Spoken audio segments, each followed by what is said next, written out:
저는 여러분과 함께 환경을 지배하는 기도란 제목으로 은혜를 나누고자 합니다. 헤롯 왕이 칼로서 요한의 형제 야고보를 죽이니까 유대인들이 굉장히 좋아했었습니다. 그것을 보고 헤롯 왕은 기독교 박해를 시작하기로 결심을 했었습니다. 그래서 사도의 지도자인 베드로를 잡아서 감옥에 가두었습니다.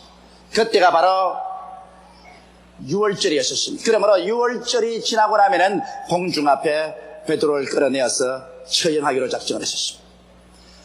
그러자 온 예루살렘의 교회가 합심해서 하나님께 부르짖어 기도하고, 특별히 마가 요한의 어머니 마리아는 그 집에 기도하는 사람들을 불러 모아놓고 불철주야 하나님께 베드로를 구출해달라고 기도했었습니다. 그러나 헤롯 왕이 얼마나 은명을 내렸던지 베드로 한 사람 감옥에 지키는데 군사 16명을 주야로 붙여놓았습니다.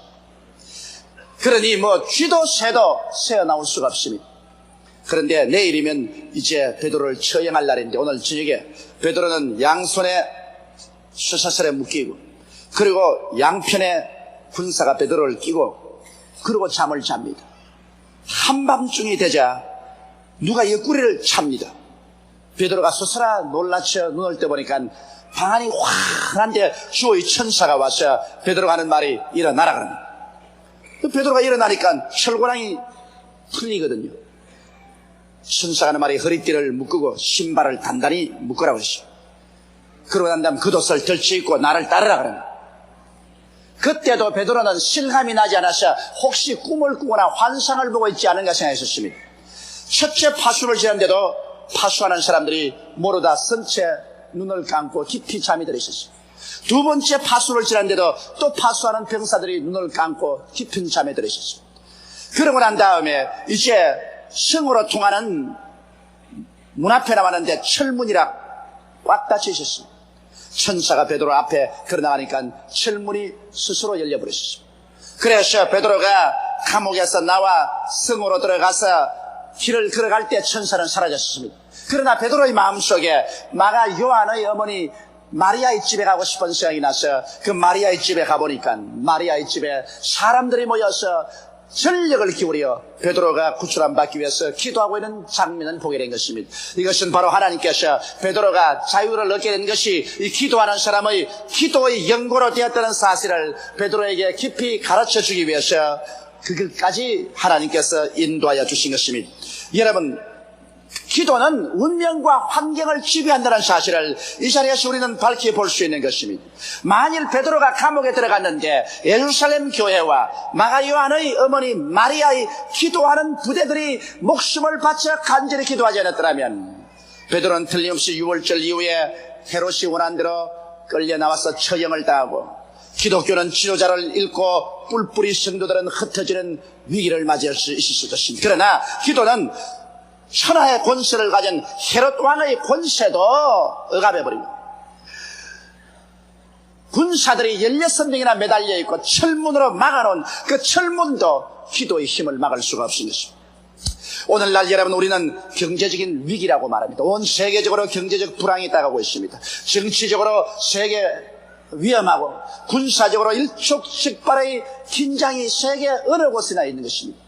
이러한 때 우리는 개인, 가정, 우리의 생활이나 사회, 국가를 위해서 우리는 진실로 기도할 때가 온 것입니다. 오늘날 사람들은 기도라는 이 위대한 무기를 사용하지 않습니다. 만일 사람들이 올바르게 기도하는 것을 배우고 열심으로 기도했더라면 수많은 슬픔과 고통에서 해방을 얻었을 것입니다. 수많은 사람들이 정치, 경제, 여러 가지 어려운 감옥에서 해방되어 나올 수 있을 것입니다. 여러분, 오늘 어떠한 감옥에 갇혀 있습니까?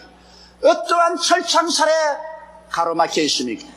여러분 힘으로 해결할 수 없고 헤어나올 수 없지만은 여러분께서 하나님 앞에 올바르게 기도하면 오늘 또 사탄의 권세는 무너지고 여러분을 가두는 철창살과 철문은 열려버리고 말게 될 것입니다. 기도는 이 위대한 힘을 나타내는 하나님이 우리에게 주신 무기인 것입니다. 그러면 어떻게 기도해야 할까요? 어떻게 기도해야 가장 올바르게 능력 있는 우리 환경을, 운명을 지배하고 변화하는 기도를 할 수 있을까요? 첫째로 여러분, 우리가 기도할 때 우리의 기도는 하나님의 뜻에 따라 기도해야 되는 것입니다. 요한일서 5장 14절로 15절에 그를 향하여 우리의 가진 바 담대한 것은 이것이니 그의 뜻대로 무엇을 구하면 들으심이라. 우리가 무엇이든지 구하는 바를 들으시는 줄을 안즉 우리가 그에게 구한 그것을 얻은 줄을 또한 아느니라고 기록하고 있는 것입니다. 우리가 하나님 뜻대로 기도하면 하나님께서는 우리의 기도를 듣고 계시므로 우리가 기도를 끝마치고 나면 하나님께서 반드시 응답하는 것을 마음속에 확신을 가질 수가 있다는 것입니다. 그러나 대다수의 사람들이 기도할 때 하나님의 뜻을 알지 못하고 자기의 욕심을 쫓아 기도할 때가 많은 것입니다. 자기 마음속에 탐욕이 가득해서 탐욕을 가지고 기도하는 이런 기도는 응답을 받지 못합니다. 야고보서 4장 1절로 3절에 보면 너희 중에 싸움이 어디로 다툼이 어디로 쫓아나느냐. 너희 지체 중에서 싸우는 정욕으로 쫓아나는 것이 아니냐. 너희가 욕심을 내어도 얻지 못하고 살인하며 시기하여도 능히 취하지 못하느니 너희가 다투고 싸우는 데다 너희가 얻지 못하면 구하지 아니하며요. 구하여도 받지 못하면 정욕으로 쓰려고 잘못 구함이라고 말하고 있는 것입니다. 하나님께서는 여러분과 내가 욕심을 가지고서 기도하는데 응답해 주겠다고 말씀은 하지 않으셨습니다. 또한 사람들은 하나님을 거역하는 생활 중에서 기도합니다. 갑자기 문제가 다가오고 고난 중에 처하니까 자기는 하나님 앞에 순종하는 생활을 하지 않았음에도 불구하고 하나님이여 와서 나를 도와달라고 부르짖어 기도하는 것입니다. 성경 요한일서 3장 21절로 22절에 보면 사랑하는 자들아 만일 우리 마음이 우리를 책망할 것이 없으면 하나님 앞에서 담대함을 얻고 무엇이든지 구하는 바를 그에게 받나니 이는 우리가 그의 계명들을 지키고 그 앞에서 기뻐하시는 것을 행함이라고 말한 것입니다. 우리의 신앙생활이 하나님의 계명을 짓밟아버리고 하나님 계명을 던져버리고 아무리 주여 주여 부르짖어 소용이 없습니다. 예수님께서 친히 말씀하기를 내가 아버지의 계명을 지키고 아버지의 사랑 안에 거하는 것처럼 너희도 나의 계명을 지키면 나의 사랑 안에 거하리라고 말하는 것입니다. 우리 예수 믿고 구원받은 것은 값없이 은혜로 받았지만 구원받고 난 다음에는 하나님의 계명을 반드시 지켜야 하는 것입니다. 나의 계명을 지키는 자라야 나를 사랑하는 자라고 말한 것입니다. 우리가 계명을 지키는 생활할 때 하나님을 기쁘시게 하고 우리 마음속에 담대함을 얻고 무엇이든지 하나님께 구하는 대로 얻을 수가 있는 것입니다. 오늘날 우리 신자들에게 가장 절실하게 필요한 것은 마음의 결심을 하고 계명을 지키는 삶을 살아야 되겠습니다. 10계명을 지켜야 되고 11조를 드리는 계명을 지켜야 될 것입니다. 이렇게 할 때 하나님께서는 여러분과 나의 기도를 들어주실 마음의 준비를 하게 되시는 것입니다. 그러면 하나님의 뜻에 따라 구하는 기도란 어떤 것일까요? 물론 우리가 성경을 열심히 읽고 묵상하고 말씀을 늘 들었었으면 많은 문제에 관한 하나님의 뜻을 어려움 없이 알 수가 있는 것입니다. 그러나 특별히 우리가 긴급하게 아버지의 뜻을 알아야 될 때는 쉽게 하나님의 뜻을 분별할 수 있는 길이 있습니다. 성경에는 그 나라와 그 의를 먼저 구하라. 그리하면 이 모든 것을 내게 더하시라고 하셨으니 우리가 모든 것을 더하여 주기 위해서 기도하기 전에 이것이 하나님의 뜻인가 아닌가를 알고자 하면 하늘나라의 영광을 위한 기도냐 아니냐를 살펴봐야 하는 것입니다. 내가 기도하는 이것이 하늘나라를 위한 것인가, 하나님의 정의 즉 하나님의 영광과 복음에 대한 유익을 위해서 하는 기도인가 아닌가, 이 사실을 알아보고 내가 이 기도가 응답되고 난 다음 그 결과로 내 마음의 평안이 증진될 것인가, 그렇처럼 내 마음이 오히려 불안하고 고통이 다가올 것인가, 이런 것을 알아보면 쉽게 하나님의 뜻을 알 수가 있는 것입니다. 모든 일에 하늘나라를 위하고 하나님의 영광과 복음의 발전을 위하고 내 마음의 평화를 증진하는 것이면 거의 틀림없이 하나님의 뜻인 것입니다. 여러분, 예루살렘의 성도들이 담대하게 기도할 수 있었던 것은 그들은 베드로가 감옥에서 나오는 것이 하늘나라를 위한 것이고 하나님의 영광과 복음의 발전을 위한 것이며 온 신자들의 마음속에 큰 기쁨과 평안을 가져올 수 있는 길인 것을 알았기 때문에 그들은 담대하게 하나님의 뜻인 줄 알고 기도할 수가 있는 것입니다. 둘째로 여러분, 우리가 기도할 때 하나님의 능력을 인식하고 기도해야 되는 것입니다. 사람들은 하나님의 능력을 반신반의하고 의심해서 기도한다면 진실한 기도를 할 수가 없고 또 전적으로 하나님께 내 문제를 내어 맡기고 기도할 수 없는 것입니다. 이렇기 때문에 먼저 기도하기 전에 하나님은 능히 그 기도를 응답해 줄 수 있고 문제를 해결해 줄 수 있다는 그 하나님의 능력에 대한 확실한 지식을 가지고 기도해야 되는 것입니다. 하나님은 전지하시고 하나님은 전능하시고 하나님은 무소부재하시다. 이 사실을 우리는 성경을 읽어서 깨달아 알아야 되는 것입니다. 묵상해서 알아야 되는 것입니다. 많은 사람들이 기도하면서 마음의 의심을 하면서 기도하는 것입니다. 정말 하나님이 들어주실까? 믿져야 본전으로 기도해보자. 진실함이 없습니다. 자기의 모든 것을 내어 맡기고 운명을 걸어놓고 기도할 수 없습니다. 혹시 기도해서 맡겼다가 하나님께서 돌보아 줄 수 있는 실력이 없다면 파멸되지 않겠는가, 그런 염려를 하는 것입니다. 그러나 여러분과 내가 창세기부터 요한계시록까지 하나님의 말씀을 부지런히 읽고 하나님의 말씀을 묵상하는 생활을 했다면 성경을 통하여 우리는 하나님께서 모든 것을 샅샅이 다 아시고 하나님은 천지를 지으셨으니 하나님께서 원하시면 무엇인지 하실 수가 있으며 하나님은 지금도 우리와 함께 이 자리에서 함께 계시다는 것을 확신할 수가 있는 것입니다. 이와 같이 하나님의 능력을 인식하고 우리 마음속에 담대한 무장을 하고 기도해야 그 기도가 효과가 있는 것입니다. 셋째로 우리가 기도할 때 믿음의 증거를 내어놓고 기도해야 되는 것입니다. 예수님은 항상 우리 믿음을 보시고 난 다음에 내 믿음대로 될지라고 말한 것입니다. 그러므로 우리가 하나님께 능력 있는 기도를 드리려면 눈에 보이는 믿음의 씨앗을 심고 그 믿음을 통해서 기도해야 되는 것입니다. 우리가 믿음의 씨앗을 심는다는 것은 우리 마음속에 믿음을 풀어놓는 것이요, 또 하나님께서 역사할 수 있도록 기회를 드리는 것입니다. 오늘 많은 사람들이 그냥 믿져야 본전으로 하나님께 그저 기도해보자, 신실성이 없는 기도를 하는 것입니다. 여러분이 하나님께 진짜로 그 기도가 응답받기 위해서 하려고 하면은 믿음의 씨앗을 심어야 됩니다. 오병이어로 5,000명을 먹이고 12바구니 난 이 기적은 먼저 어린아이의 떡 5덩어리와 물고기 2마리를 예수님의 손에 심어놓은 역사가 있었습니다. 예수의 손에 안드레가 오병이어를 심을 때 그는 자기의 믿음을 풀어놓았었습니다. 예수님이 기적을 행할 것이라는 것을 풀어놓았습니다. 예수님은 이 오병이어를 받고 난 다음에 이를 통해서 하나님의 역사를 나타낼 수 있는 동기로 삼으신 것입니다. 사렙다의 과부가 마지막 남은 한 움큼의 밀가루와 병에 남은 기름으로 과자를 구워서 마지막 자기와 자기 아들이 먹고 죽으려고 할 때 엘리야가 와서 그것을 요구했었습니다. 여러분, 사렙다의 과부에게는 이것이 자기가 가진 최후의 것입니다. 그러나 이것을 하나님의 종이 요구한 대로 심는다면 그는 그의 기도가 절실하고 신실한 기도가 되는 것입니다. 그런데 사렙다의 과부가 그것을 엘리야의 손에 얹어 주고 난 다음에 그가 하나님을 믿었었습니다. 그때 그 마음속에 믿음은 참으로 살아있는 풀어놓은 믿음인 것입니다. 하나님께서는 그 사렙다의 과부의 과자를 받으시고 난 다음에 그것을 동기로 해서 기적을 베풀어 주신 것입니다. 이러므로 여러분과 나의 믿음이 활기 있고 생명력 있게 하기 위해서, 여러분과 나의 기도가 능력 있게 하나님의 보좌를 흔들기 위해서 우리는 믿음의 씨앗을 심어야 되는 것입니다. 나는 이번 탈서 오클라호마에서 감격을 느끼는 것은 오랄 로버트 목사님이 날 보고 주 목사 한국에 돌아가거들랑 우리 City of Faith의 그 병원에 환자들이 하루에 800명씩 올 수 있도록 기도를 해 주십시오. 그렇게 말만 하는 것이 아니라 그 다음에 수표를 끄집어내어서 5만 달러를 찍었습니다. 우리 한국 돈으로 약 5천만 원 되죠.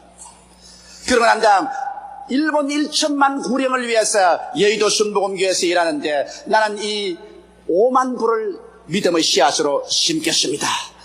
그러고 난 다음에 조 목사님 기도를 해 주십시오. 그러면서 5만 달러를 수표로 적었어. 자기 손 위에 얹고 내 손을 그 5만 달러에 얹고 그러고 난 다음에 말하기를 조 목사님 기도해 주십시오. 나는 믿음의 씨앗을 심지 않고는 기도를 하지 않습니다. 내게 희생이 되는 것, 내게 하나님께 드리는 제물을 얹어놓고 난 다음에 그렇게 기도해야 내 기도가 값 있는 기도가 되고 희생적인 기도가 되기 때문에 내가 진실로 믿을 수가 있지. 공짜 믿음, 공짜로 기도하는 것 나는 힘있게 생각하지 않습니다. 나는 사실 그 5만 불을 받고 난 다음에 기도할 때 내 기도가 절실한 기도였었습니다. 내 입술에서 나오는 기도가 아니라 내 창자 속에서 나오는 기도를 할 수가 있었습니다. 왜냐하면 오랄 로버트 목사님이 내게 기도해달라 할 때 그것이 그냥 지나가는 말이 아니라 자기의 희생을 하며 믿음의 씨앗을 심고 기도하는 것이기 때문에 내가 그것을 등한히 받아들일 수가 없습니다. 저는 그 5만 불을 일본으로 보내고 난 다음에 우리 교회에 들어와서 여러분과 함께 우리 간절히 하나님이 응답해 주기를 위해서 기도했고 벌써 기도 응답이 그 병원에 다가오고 있는 것입니다. 이러므로 여러분, 우리가 믿음의 씨앗을 심고 난 다음에 믿음을 풀어놓고 그 다음 기적이 일어날 것을 기대해야 되는 것입니다.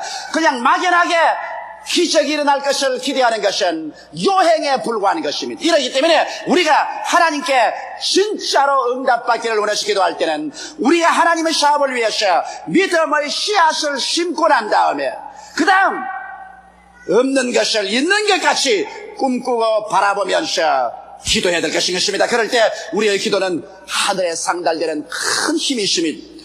저도 수없이 많은 기도를 합니다. 내 개인의 기도, 우리 가족들을 위한 기도, 성도들을 위한 기도, 교회를 위한 기도, 선교를 위한 여러 가지 기도를 합니다. 저는 일반적으로 기도할 때, 하나님과 그저 감사하고 교제할 때, 그럴 때는 믿음의 씨앗을 심지 않습니다만, 내가 하나님의 기적을 기대할 때, 진실로 이 기도를 통해서 기적이 일어나고 하나님께서 감리해 주어서 문제 해답이 오기를 원하는 그런 기도를 할 때는 저는 반드시 믿음의 씨앗을 심습니다. 저나 우리 집사람이나 우리 힘에 겹도록 믿음의 씨앗을 심습니다. 그 믿음의 씨앗을 심을 때 마음이 알딸딸합니다. 아깝다는 생각도 납니다. 그러나 그럼에도 불구하고 그 정을 끊고 믿음의 씨앗을 심고 난 다음 그 다음 기도할 때는 이제는 본전을 찾아야 되기 때문에 결심하고 기도를 하는 것입니다. 간절한 기도가 나옵니다. 하나님, 우리가 아는 기도는 가짜가 아닙니다.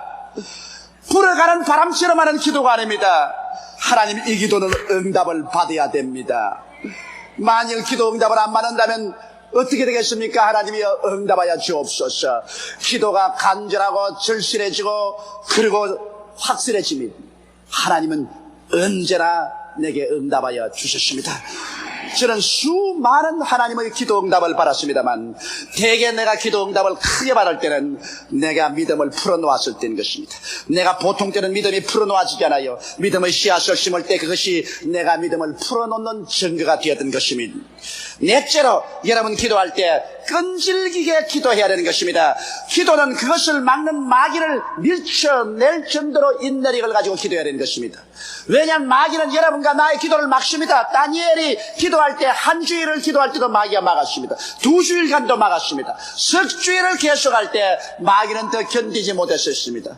하늘에서 천사들이 그 마귀의 진을 깨뜨리고 기도 응답을 다니엘에게 가지고 온 것입니다. 이러므로 여러분과 나의 기도도 마귀가 막고 있기 때문에 이 마귀의 진이 물러갈 때까지 근질기게 기도해야 될 것이요, 하나님도 여러분과 나의 믿음을 시험해봅니다. 뒤로 물러가면 내 마음이 저를 기뻐하지 않으라고 했었으므로 물러가나 안 물러가나 주님께서 한번 시험해보시는 것입니다. 스르보니게 여인 보십시오. 예수님께서 두로와 시돈 지구에 가셨을 때 스르보니게 여인이 뛰어와서 예수님의 제자들에게 간청을 했었습니다. 내 딸이 무섭게 귀신 들렸으니 놓아주소서. 제자들이 예수께 와가지고서 저 여자가 심히 부르시오니 응답해 주시지요. 예수께서 말씀하시기를 내가 이스라엘의 이런 자 밖에는 찾지 아니한다. 이방인을 찾을 때는 아직 오지 않았다. 대답 안 했어. 그 여인이 예수님 뒤에 와서 부르시어도 예수님 무시해버렸습니다. 그러나 그 여인이 뒤에 와서 예수님 발 앞에 엎드려가지고서 주여 내 딸이 귀신 들려 싸우니 고쳐주옵소서. 예수님이 굉장하게 면박을 주었습니다. 내가 자녀에게 줄 떡을 취해서 개에게는 주지 아니한다. 너는 이방 개요. 개에게 내가 무슨 떡을 주느냐. 그럴 때 그 면박을 받고도 이 스르보니게 여인은 근질기게 물러가지 않고 옳습니다. 자녀의 줄 떡을 개에게 안 주죠. 그러나 개들도 밥상 밑에 있어서 떨어지는 부스러기는 주워 먹으니까 나에게는 부스러기라도 하나 주십시오. 예수님이 그 말에 크게 감동하여 여자여 내가 이 말을 하였으므로 내 딸에게서 귀신이 나갔나니라고 말한 것입니다. 집에 돌아가 보니 딸에서 귀신이 나가고 딸이 건강에 대해서 침대에 들어있는 것을 보았었습니다. 이와 같이 한번 기도하면 여러분 뒤로 물러갈 줄 모르는 근질긴 기도를 할 줄 알아야 되는 것입니다. 나는 한때 우리 어머님께서 신장이 나쁜지기십니다. 일단 신장이 병이 들면 좀처럼 낫지 않습니다. 어머님께서 치료를 받고 약을 잡수셔도 이 신장이 낫지 않습니다. 그래서 상당히 고통을 당하셨어요. 저는 겁이 덜컥 났었습니다. 왜냐하면 어머님이 저러다가 세상을 떠시면 안 되겠다. 이래서 간절히 어머니를 위해서 아침, 점심, 저녁 시간만 있으면 내가 기도를 했었습니다. 그런데도 어머니를 만나보면 외면적으로 낫는 것이 안 보여요. 내가 이렇게 기도하는 것이 효과가 있을까? 기도해도 소용없잖아. 그런 낙심이 내 마음속에 자꾸 다가옵니다. 그러나 그 낙심을 물리치고 나는 마치 물을 거슬러 헤엄치는 것처럼 힘이 들어도 하나님 앞에 기도를 계속해 왔었습니다. 아마 제가 기도를 한 달 했을 것입니다. 그러고 난 다음에 또 하루는 어머니께 안수하면서 하나님이여 이 신장염을 없애달라고 간절히 기도했었습니다. 그런데 그 다음 어머님께서 뭐라고 하시면 그 기도를 받고 난 다음에 어머님께서 꿈을 꾸었는데 꿈에 이 잔디풀 같은 뿌리가 아주 깊은 것인데 이것을 잡아 당겨 뽑으려고 하는데 이것이 안 뽑히려고 막 이러는데 힘차게 잡아 그러니까 쩍쩍 소리를 내면서 나중에 뿌리가 확 빠지더라고 그래요. 그래서 이제는 마귀가 떠나갔다 나았다고 내가 믿었는데 아닌 게 아니라 어머님께서 나와버리고 말한 것입니다. 이와 같이 여러분 우리 기도는 마치 나무 뿌리를 뽑는 것과 같습니다. 처음 나무 뿌리를 뽑으려고 할 때 한꺼번에 잡아당긴다고 뽑혀지지 않습니다. 오래 먹은 나무는 자꾸 흔들고 그 다음 당기고 또 흔들고 또 당기고 또 흔들어보고 또 당기면 쩍쩍 소리가 나면서 뿌리가 조금씩 뽑힙니다. 아이고 힘이 드니까 그만두어라 하면 그 나무 뿌리는 못 뽑습니다. 끝까지 내가 죽냐 보자. 그러면서 잡아 당기면 나중에 뿌리가 쩍쩍 소리가 나면서 나중엔 억지로 잡아 당기면 엉덩방아를 쾅 찍을 때 뿌리는 싹 뽑혀버리고 마는 것입니다. 기도라는 것은 그런 것입니다. 마귀의 진을 회파하고 하나님의 역사를 일으키기 위해서는 여러분과 내가 건질긴 인내력을 가지고서 마음에 낙심이 다가오고 눈에 나무 정가 안 보이고 귀에는 아무 소리 안 들리고 소리는 잡히는 없어도 참고 견디면서 부르짖어 계속 잡아 당기고 기도하면 어느 날 갑자기 승리가 다가오게 되는 것입니다. 어두움이 사라지고 광명이 다가옵니다. 승리의 영광이 임하게 되는 것입니다. 다섯째로 여러분 우리 기도할 때 합심 기도하는 것이 중요합니다. 마태복음 18장 19절로 20절에 진실로 다시 너에게 이르노니 너희 중에 두 사람이 땅에서 합심하여 무엇이든지 구하면 하늘에 계신 내 아버지께서 저희를 위하여 이루게 하시리라. 두세 사람이 내 이름으로 모인 곳에는 나도 그들 중에 있나니라고 말하셨습니다. 특별히 자기가 남에게 알릴 수 없는 비밀이 아니면은 기도를 잘하는 사람들을 찾아가서 두세 사람이 모여서 합심하여 기도하는 것이 효과를 발생하는 것입니다. 베드로가 감을 가졌을 때도 온 예루살렘 교회가 다 합심했지요. 마리아의 집에 기도 잘하는 사람들이 모여가지고서 불철주야하게 된 것입니다. 기도를 할 줄 아는 사람이 두세 사람 모이면은 굉장한 힘이 있습니다. 왜냐하면 내 혼자 기도하다가는 낙심될 때가 오는 것입니다.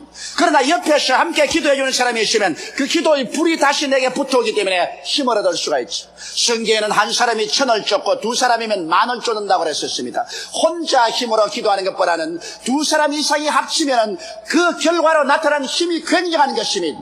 또 무엇보다도 여러분 주님께서는 혼자 기도하는 것보다도 두 사람 이상 합심하여 기도하는 것을 기뻐하시는 것입니다. 응답해 주실 하나님께서 두 사람 이상 기도한 것을 기뻐하시니 우리가 두 사람 이상 합쳐서 기도하는 것이 좋습니다. 이렇기 때문에 제가 구역 예배 반드시 출석해서 구역원들이 함께 모여서 구역에 있는 문제를 가지고 기도하도록 하라는 이유가 혼자 기도하는 것보다는 구역에 출석해서 구역원들과 함께 가정 문제나 생활 문제를 위해서 기도할 때 하나님의 역사가 일어나게 되는 것입니다. 이러므로 합심 기도는 혼자 하는 기도보다 더 위대한 역사를 일으키는 기적을 베푸는 것입니다. 집에서 남편과 아내와 부모와 자식들이 함께 기도하는 것은 참으로 좋습니다. 요한복음 14장 13절로 14절에 너희가 내 이름으로 무엇을 구하든지 내가 시행하리니 이는 아버지로 하여금 아들을 인하여 영광을 얻으시게 하려 함이라. 내 이름으로 무엇이든지 내게 구하면 내가 시행하려고 말씀하신 것입니다. 우리들은 아직 기도의 위대한 힘을 잘 이해하지 못하고 있습니다. 여러분, 하나님께서 우리에게 기도할 수 있는 특권을 주시고 예수 이름을 주셨는데 이걸 가지고 우리가 진실로 올바르게 기도할 줄 알았더라면 우리의 개인, 가정, 생활, 자녀, 사업의 문제가 해결될 것이요, 인간으로 상상할 수 없는 위대한 힘이 여러분과 나의 생활에 나타나게 되었을 것입니다. 다 같이 고개 숙여 기도드리겠습니다. 사랑이 많으시고 거룩하신 아버지 하나님, 베드로가 헤롯 왕의 엄명에 의해서 잡혀 철창에 들어가고 16명의 군인들이 지키고 있고 성으로 향하는 것은 철문이 막고 있었지만 예루살렘 성도들의 기도를 막을 수가 없었습니다. 헤롯의 명령도 군사들의 지키는 것도 철문도 기도를 막을 수가 없었습니다. 기도의 능력은 베드로를 자유케 하고 말한 것입니다. 아버지 하나님, 오늘도 우리를 기도할 수 있게 하여 주시옵시고 기도의 비결을 깨닫게 하여 주시옵소서. 기도의 능력을 얻게 하여 주시옵소서. 우리가 하나님 앞에 기도하고 살아왔다면 수많은 문제가 해결될 것이요, 마귀들이 떠나갔을 것이요, 우리의 생활에 철창문들이 열려버리고 말았을 것입니다. 하나님 아버지, 그러므로 우리가 인간의 수단과 방법으로만 살려고 하지 말고 먼저 하나님께 엎드려 기도하고 하나님의 능력을 힘입어 문제를 해결하고 살아가는 우리들이 되게 도와주시옵소서. 아버지의 개인적으로 기도하고 가정적으로 기도하며 교회가 연합해서 기도하고 나라와 민족을 위해서 기도하는 우리들이 되게 도와주시옵소서. 우리 예수 믿는 사람들 첫째로 기도요, 둘째도 기도요, 셋째도 기도하는 것이 우리의 의무요 특권인 것을 깨닫게 하여 주옵소서. 하나님 아버지여, 주님께서 우리에게 예수 그리스도 이름을 쓸 특권을 주셨고 하나님 성령을 주셨사오므로 성령께 의지하여 예수 이름으로 기도함으로 말미암아 우리의 모든 문제가 하나님의 능력으로 해결되게 하여 주옵소서. 오늘 주님 앞에 나와서 이 혹한에 예배드린 우리 성도들 오늘 성령으로 채워주시고 아버지 기도의 능력으로 채워주시옵소서. 기도할 수 있게 하여 주시옵시고 깨어 기도하기를 힘쓸 마음을 허락하여 주옵소서. 예수님 이름 받들어 기도드리옵나이다. 아멘.